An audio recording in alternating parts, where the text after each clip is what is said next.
I know it might seem naive, but back then in 96, 7, 8, when we were creating Bandon Dunes, we believed that Bandon Dunes could host a major championship like the US Amateur. We dreamt about how the world's best players would attack these golf holes on a beautiful summer's day with a stiff wind blowing. How would they strategize their way through them? Especially, how would match play work? So everything was about, okay, we make the turn, it's all even. We start down the back, there's thrust and parry as one player gets ahead, and then we get to that final turn, those final 5 holes where it's all or nothing. And we talked about this constantly, and the golf course, I believe, reflects that. Fundamentally, I'm the son of a Scottish greenkeeper. I learned everything I know from my father, who continues to be my hero. And my father hosted numerous events throughout his illustrious career as a superintendent. And he always told me that it was the amateur events that put the golf course first and foremost. That's where the true venue shines.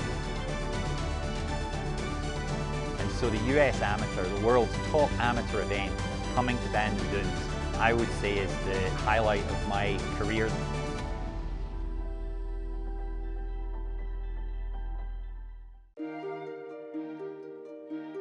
My whole life had been around golf in Britain, particularly Scotland. So I didn't know how to build a golf course that was bright green with faux streams running through it and blue lakes with fountains. Everything I'd ever experienced was incredibly natural. It fit right into where it sat.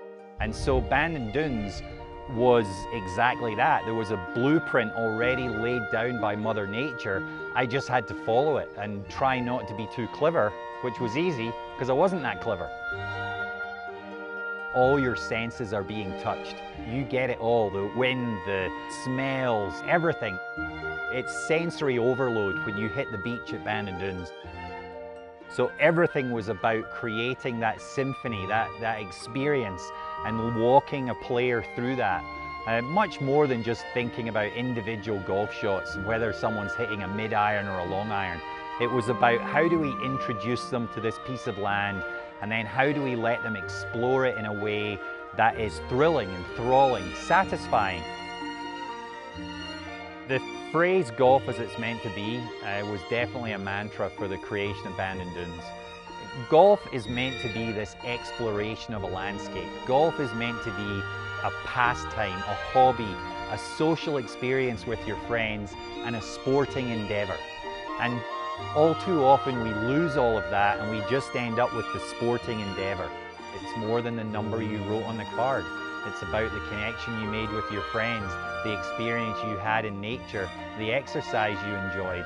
That's what golf was meant to be. I'm obviously incredibly proud of Bandon Dunes, one of the finest pieces of land on earth for a golf course.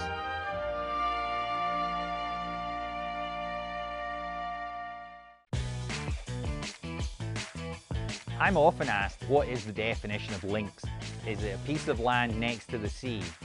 Well, yes, but that isn't the only parameter. Could it be a links that's not next to the sea? Yes, but that isn't the only parameter. I would say the number one thing above all else is sand. You cannot create a links golf course unless the golf course is growing on sand, and that's because the ball has to roll. You can bomb the thing as far as you want, but once it hits the ground, it's going to bounce. And once it bounces, it's going to roll.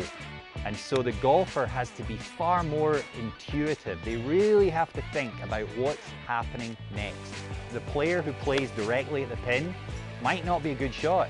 It's the player who played front right corner 30 feet away and watched the ball bounce and then roll out. And those are much more difficult shots to predict, to play, but way more fun to actually execute and especially to watch.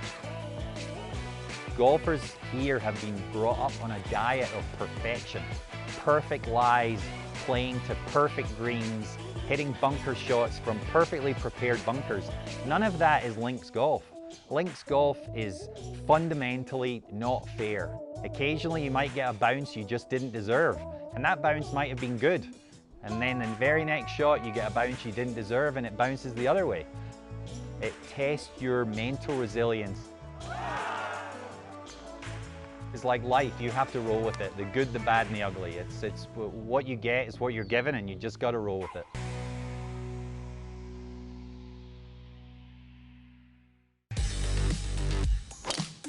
These kids, they can bomb the ball huge distances, and they can overpower an average golf course pretty fast.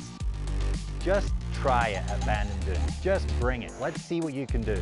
Because when it's blowing 30 miles an hour into the wind or downwind, that 400-yard drive might hurt. That might not help you one little bit.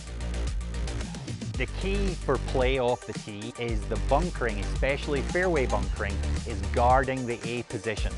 The guy who's hitting the middle of the fairway is not giving himself the best angle. So if you're watching on TV and you see a guy hitting the middle of the fairway and the next guy shave an edge and roll it past the bunker, that's the guy on offense. Contours, that is the #1 thing about links golf, especially Bandon Dunes. You're looking for contours. The ball won't bite, so it's going to bounce and roll. Look for those contours. How can you get that ball to bounce into the position that you want it to be in?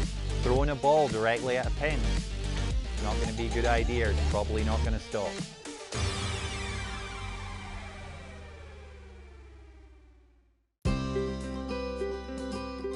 When I was building Bandon Dunes, there were certain holes that were easier to create than others. The tee, fairway, green sites, they were all there.